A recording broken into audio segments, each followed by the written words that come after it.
Assalamualaikum warahmatullahi wabarakatuh. Perkenalkan, nama saya Hadid Hambali dengan NIM 3332210032, ingin mempresentasikan tentang elektrokimia.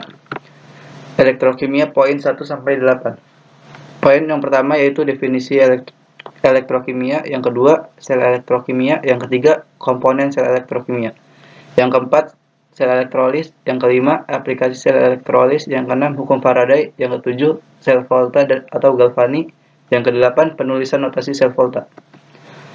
Adapun poin yang pertama yaitu definisi elektrokimia. Elektrokimia mempelajari semua reaksi kimia yang disebabkan oleh energi listrik serta semua reaksi kimia yang menghasilkan listrik. Namun sel elektrokimia sering didefinisikan sebagai sel yang menghasilkan energi listrik akibat reaksi kimia dalam sel tersebut, seperti sel galvani atau sel volta. Sedangkan sel yang menghasilkan reaksi kimia akibat energi listrik disebut dengan sel elektrolis. Poin yang kedua yaitu sel elektrokimia. Sel elektrokimia adalah suatu alat yang mampu menghasilkan energi listrik dari reaksi kimia atau menggunakan energi listrik untuk menjalankan reaksi kimia. Sel elektrokimia tersusun dari dua material penghantar atau konduktor listrik yang disebut dengan katoda dan anoda. Kedua material penghantar ini disebut dengan elektroda. Poin yang ketiga yaitu komponen sel elektrokimia. Komponen sel elektrokimia dibagi menjadi 4. Yang pertama, jembatan garam. Jembatan garam dipasang sebagai penghubung antara dua tabung yang berisi larutan pada sel volta. Fungsi jembatan garam adalah untuk menetralkan muatan pada larutan. Yang kedua adalah elektrolit. Fungsi elektrolit sebagai zat yang dapat menghantarkan listrik. Yang ketiga, voltmeter. Voltmeter berfungsi menentukan besarnya potensial listrik atau tegangan listrik yang dihasilkan. Yang keempat, elektroda. Elektroda merupakan dua buah elektroda yang dicelupkan ke dalam elektrolit yang terlibat dalam reaksi atau yang mengemban muatan listrik. Elektroda itu sendiri adalah anoda dan katoda. Poin yang keempat yaitu sel elektrolis. Sel elektrolisis adalah sel elektrokimia di mana energi listrik digunakan untuk menjalankan reaksi redoks tidak spontan. Reaksi elektrolisis dapat didefinisikan sebagai reaksi peruraian zat dengan menggunakan arus listrik.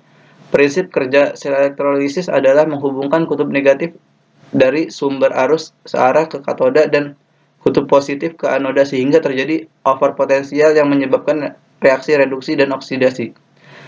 Yang menyebabkan reaksi reduksi dan oksidasi tidak spontan dapat berlangsung. Elektron yang mengalir dari katoda ke anoda, ion-ion positif akan cenderung tertarik ke katoda dan tereduksi, sedangkan ion-ion negatif akan cenderung tertarik ke anoda dan teroksidasi. Yang kelima, aplikasi sel elektrolis. Sel elektrolis biasanya banyak digunakan dalam bidang industri, diantaranya dalam pembuatan beberapa bahan kimia, pemurnian logam, dan penyembuhan logam. Yang pertama, pembuatan kimia. Beberapa bahan kimia seperti logam alkali dan alkali tanah aluminium, gas hidrogen, gas oksigen, gas klorin, dan natrium hidroksida dibuat secara elektrolisis. Yang kedua, pemurnian logam. Pada pengolahan tembaga dari biji kalkopirit diperoleh tembaga yang masih tercampur dengan sedikit perak, emas, dan platina. Untuk beberapa keperluan dibutuhkan tembaga murni, misalnya untuk membuat kabel. Yang ketiga, penyembuhan logam. Suatu produk dari logam agar terlindungi dari korosi atau perkaratan dan terlihat lebih menarik seringkali dilapisi dengan lapisan tipis logam lain yang lebih tahan korosi dan mengkilat. Salah satu cara melapisi atau menyepuh adalah dengan elektrolisis. Benda yang dapat dilapisi dipasang sebagai katoda dan potongan logam penyepuh dipasang sebagai anoda yang dibenamkan dalam larutan garam dari logam penyepuh dan dihubungkan dengan sumber arus searah. Yang keenam, hukum Faraday. Hukum Faraday merupakan hukum dalam ilmu kimia yang ditemukan oleh ilmuwan asal Inggris yang bernama Michael Faraday. Hukum ini menjelaskan tentang hubungan antara massa zat yang dihasilkan di elektroda dengan muatan listrik yang digunakan. Pada dasarnya, hukum Faraday memprediksi bagaimana suatu medan magnet berinteraksi dengan rangkaian listrik untuk menimbulkan gaya gerak listrik atau fenomena induksi elektromagnetik. Hukum Faraday terbagi menjadi dua, yaitu hukum Faraday 1 dan hukum Faraday 2. Agar lebih jelasnya, mari simak bunyi dari rumus hukum Faraday berikut ini. Hukum Faraday 1. Hukum Faraday 1 berbunyi, massa zat yang dihasilkan pada suatu elektroda selama proses elektrolis sebanding lurus dengan muatan listrik yang digunakan. Secara sistematis, hukum Faraday 1 dapat disebutkan dengan persamaan berikut. W sama dengan Q. W adalah massa zat dan Q adalah muatan listrik dalam elektron. Jumlah muatan listrik yang dipakai sama dengan hasil kali antara kuat arus listrik dan selang waktu. Adapun secara sistematis, Q sama dengan I kali T. I adalah arus listrik dengan satuan ampere dan T adalah waktu dengan satuan second. Dengan kata lain, persamaan di atas dapat dirumuskan sebagai WI kali TA. Hukum Faraday 2. Hukum Faraday 2 berbunyi, massa zat yang dihasilkan pada suatu elektroda selama elektrolis berbanding lurus dengan massa ekuivalen zat tersebut. Secara sistematis, hukum Faraday 2 dapat disimpulkan dengan persamaan berikut. W sama dengan ME. W adalah massa zat dan ME adalah massa ekuivalen zat.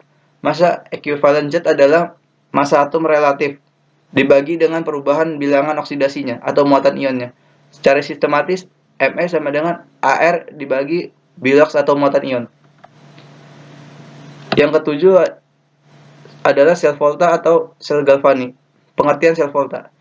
Sel volta disebut juga dengan sel galvanik. Penamaan keduanya diambil dari nama penemunya, yaitu seorang ilmuwan bernama Alessandro Giuseppe Volta dan Luigi Galvani.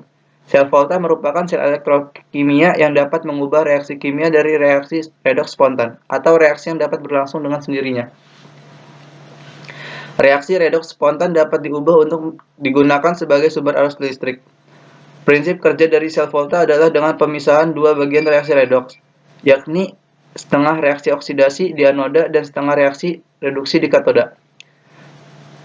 Elektroda yang mengalami oksidasi akan menjadi Zn2+, yang masuk ke dalam larutan reduksi. Elektron yang terlapis ditangkap CO2+ dari larutan sehingga terbentuk endapan.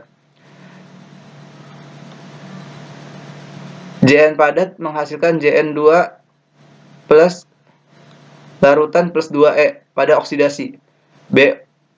Cu2+ larutan plus 2E- menghasilkan Cu padat pada reduksi. Anoda dan katoda akan dicelupkan dalam suatu zat yang larut atau terurai ke dalam bentuk ion-ion sehingga menjadi konduktor elektrik atau elektrolit. Kemudian dihubungkan dengan peralatan laboratorium, jembatan garam, dan sirkuit luar. Yang terakhir yaitu yang ke-8, penulisan notasi sel volta. Penulisan notasi sel volta dibagi menjadi beberapa langkah. Langkah yang pertama, komponen-komponen pada kompartemen anoda atau setengah sel oksidasi ditulis pada bagian kiri, sedangkan komponen-komponen pada kompartemen katoda setengah sel reduksi ditulis pada bagian kanan. Yang kedua, tanda dua garis vertikal melambangkan jenis garam yang memisahkan kedua sel. Yang ketiga, tanda satu garis vertikal melambangkan batas fase antara komponen-komponen dengan fase berbeda. Yang keempat, tanda koma digunakan untuk memisahkan komponen-komponen dalam fase yang sama. Yang kelima, jika diperlukan, konsentrasi dari komponen-komponen terlalu ditulis dalam tanda kurung. Itulah yang dapat saya sampaikan. Kurang lebihnya mohon maaf. Wabillahi taufiq wal hidayah. Wassalamualaikum warahmatullahi wabarakatuh.